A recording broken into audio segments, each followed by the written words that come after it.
Download the BCSN Plus app today.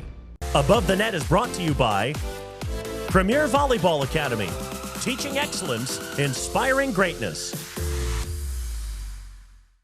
Welcome into week 2 of Above the Net, brought to you by Premier Academy. And let's check out what is on tap this week for high school volleyball in our area. Springfield versus Bowling Green, Tuesday night Northern Lakes League matchup. Then Wednesday, the City League, Scott versus Rogers. Wednesday, the rivalry at the University of Toledo, Savage Arena, Notre Dame versus St. Ursula. And then BCSN Erie matchup, Perkins versus Bellevue. We circled the Notre Dame versus St. Ursula matchup, and there's always a reason why. These two, whenever they get together, it does not matter how the season has gone. It doesn't matter. That's what a rivalry is, right? You come together and you just do everything you can to win. You have to go walk away with that win.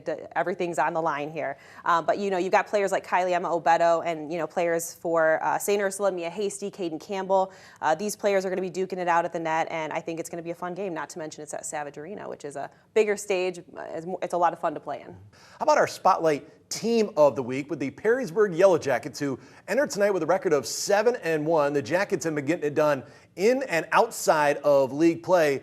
What do you like about Perrysburg? I know they only have the one loss on the season against Anthony Wayne, but the Jackets, they've been playing very well as a team. Yeah, they're on a roll right now. They're blocking really well. We saw them have a great win against Olentangy Berlin, who was ranked second with the state of Ohio at that time. So, you know, they're on this roll right now. All eyes have kind of been on Katie Paul most of the season, and the theme has just kind of been finding a player to complement her nicely. So we've seen some players step up, like Mia Brandaberry hitting a .327 hitting percentage right now. We've got players like Harper Adamski, who's a freshman, her L2, her partner on the outside, who's really, she's set, she passes in the back row, she hits, she's kind of doing it all, putting up numbers in those categories. And then Casey Ng running a 5-1 at the moment, coming in on 1,000 career assists. So obviously she's striving, working hard in the offseason, doing some great things for this team. How about going from our Spotlight team to our Spotlight Player of the Week? We go over to St. Ursula with Molly Malone. We had a chance to see her last week in the road contest against Anthony Wayne. Molly Malone headed to Marist. Yeah, and what I liked about her is she's a senior leader.